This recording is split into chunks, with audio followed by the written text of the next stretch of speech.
Hi guys! For today's review I have prepared Fuji X30. I was quite excited when I got this camera, since this is my very first experience with Fuji altogether.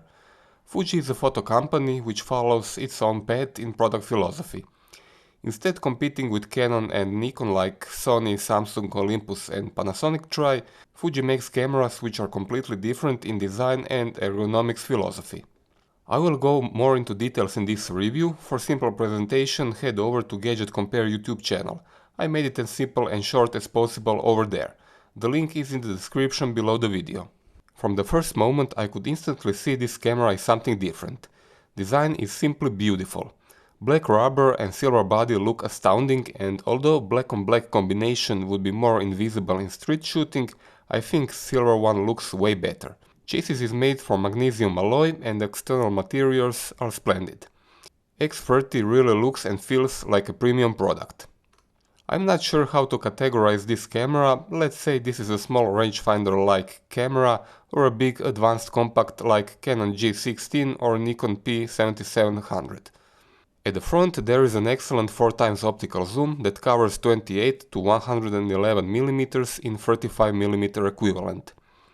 Even better, aperture is very bright f2 to 2.8. This is excellent for low light shooting.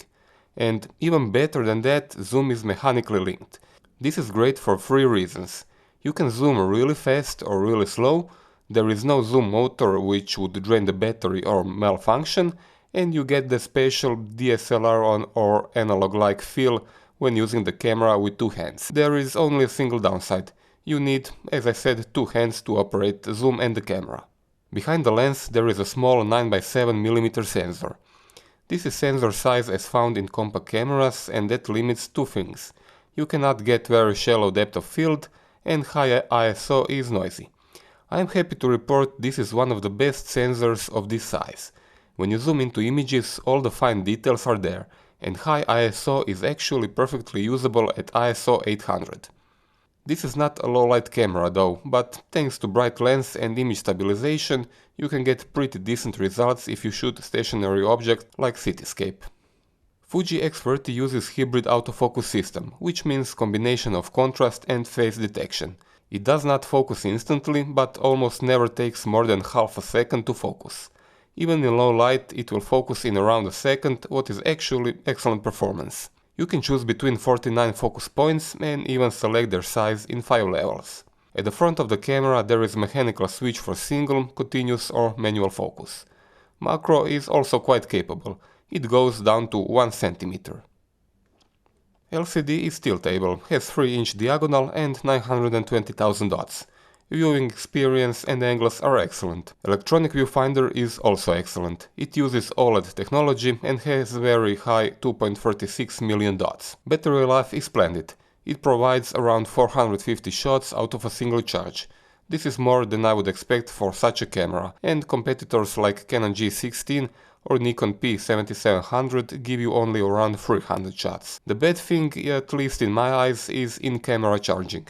This way camera is unusable while you charge the battery. You cannot go outside with it and leave spare battery in external charge. There are 3 connectors on X30: micro USB, micro HDMI and combined microphone and remote release connector, which I will discuss later. Pop-up flash is built in, and you can also attach something more serious. This combination looks weird though. Controls are excellent. You get 2 dials, one under the thumb and second around the lens, which has multiple functions recalled using this button at the front. There are also 6 external buttons which are assignable. One of the details I liked most is the option to use multi-way controller as direct focus point selector. And look at this. ISO has 3 auto settings which can be separately configured using lower and upper limit as well as lowest shutter speed. Continuous shooting is also very fast. It fires at 12 frames per second and has enough spacing buffer for 12 RAW frames or around 20 JPEG shots before slowing down. X30 also records video. It offers Full HD at very high 60 progressive frames per second. Stereo microphone is built in, but you can also attach external one using 2.5mm connector. 3.5mm is standard size, but you can buy an adapter for smaller 2.5mm banana plug. I already have one microphone with 2.5mm plug, good for me. The same connector doubles as a remote release connector whose function is set in the menu system. Video quality is average though.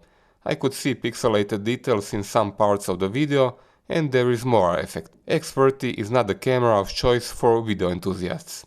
Let's run this review as simple as possible. For $600 you get quite a little beast. Fuji X30 excels in pretty much everything.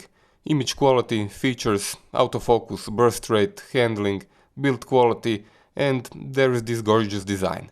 I can recommend it for anyone searching for a bigger compact size camera for general use, family, landscape or street photography. It is also great for travel, but forget about zooming on distant details. This lens is more about quality and bright aperture than megalomaniac zoom. Only thing I would not recommend it for is regular video recording. I think that's about it. Drop me a comment if you have a question, subscribe to my channel for future updates, and thanks for watching.